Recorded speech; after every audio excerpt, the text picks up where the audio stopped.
आज से लाखों वर्ष पहले धरती पर कोई शहर नहीं थे, कोई भाषा नहीं थी, कोई नाम नहीं था। उस समय न इतिहास लिखा जाता था, न यादें सहेजी जाती थीं। जो था वह बस जिंदा रहने की जद्दोजहद थी।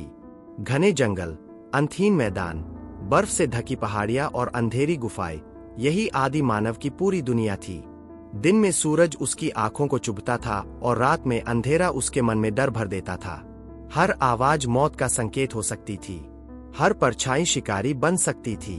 वे सीधे खड़े नहीं होते थे, उनके शरीर झुके रहते थे, हाथ लंबे और ताकतवर थे और आंखों में हमेशा चौकन्नापन भरा रहता था। वे बोल नहीं सकते थे, पर इशारों, गुर्राहट और आवाजों से एक दूसरे को समझने की कोशिश करते थे। उनका जीवन 3 बातों के इर्द गिर्द घूमता था: भूख, डर और झुंड। उसी झुंड में एक था जो बाकी सबसे अलग था। उसके चेहरे पर कोई खास पहचान नहीं थी, पर उसकी आंखों में कुछ ऐसा था जो दूसरों में नहीं दिखता था। वह चीजों को सिर्फ देखता नहीं था, वह उन्हें समझने की कोशिश करता था। जब बाकी लोग खतरे से भागते थे, वह रुककर देखने की हिम्मत करता था।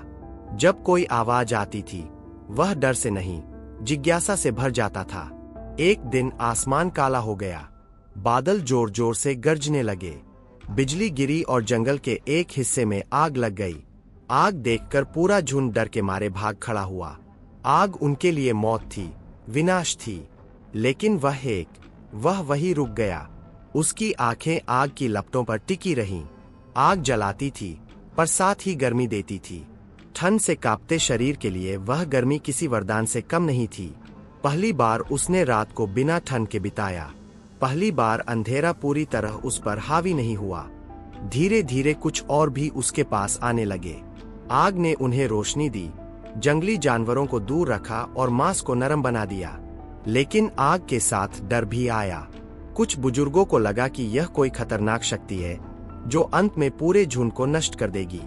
उनके मन में आग के लिए सम्मान नहीं, डर था। झुंड में फूट पड़ने लगी। कुछ आग के पास रहना चाहते थे, कुछ उससे दूर भागना चाहते थे। एक रात जब आग जल रही थी, एक बुजुर्ग ने डर के मारे जलती लकड़ी को दूर फेंक दिया। आग बुझ गई, अंधेरा वापस आ गया।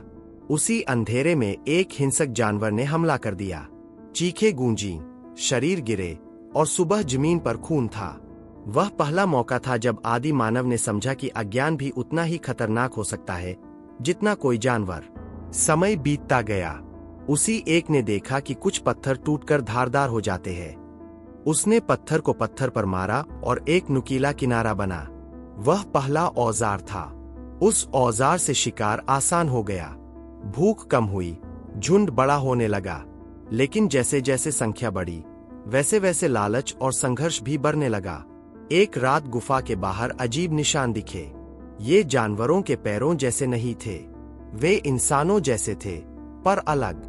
झुंड को एहसास हुआ कि वे अकेले नहीं हैं, कहीं और भी उनके जैसे जीव है। कुछ दिनों बाद दोनों झुंड आमने सामने आए। न कोई भाषा थी, न कोई समझ, सिर्फ डर और ताकत थी। पत्थर चले, लाठियां उठीं और पहली बार मानव ने मानव का खून बहाया। जीत मिली, पर उसके साथ कुछ खो भी गया। पहली बार मृत्यु को इतने करीब से देखा गया। मृत शरीर जमीन पर पड़े थे, बिना हरकत के। उन्हें देखना कुछ अलग था। वे सो नहीं रहे थे, वे लौटने वाले नहीं थे। उन्हें गुफा से दूर रखा गया, उनके ऊपर पत्थर रखे गए। यह पहला अंतिम संस्कार था, बिना किसी शब्द के, पर भावना से भरा हुआ। पीढ़ियां बदली, शरीर सीधे होने लगे, आवाजें बदलने लगीं, इशारे अब भावनाओं में बदल रहे थे। आग अब डर नहीं, जरूरत बन चुकी थी। औजार बेहतर हो गए थे, लेकिन धरती फिर बदलने लगी। मौसम ठंडा होने लगा, बर्फ बरने लगी, जानवर कम होने लगे। और तभी एक रात आसमान से कुछ गिरा। जमीन कांप उठी, आग जैसी रोशनी फैली। सुबह जब झुंड बाहर निकला तो जमीन पर एक अजीब पत्थर पड़ा था। वह काला था, भारी था और बाकी पत्थरों से अलग था। उससे बने औजार ज्यादा मजबूत थे, ज्यादा तेज थे।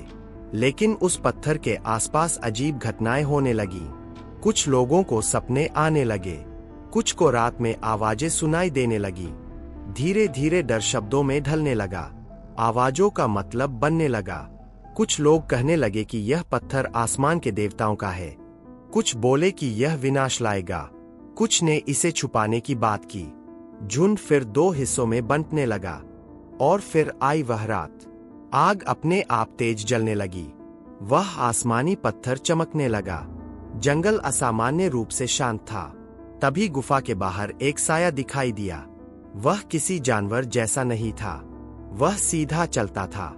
उसकी आंखों में अजीब चमक थी।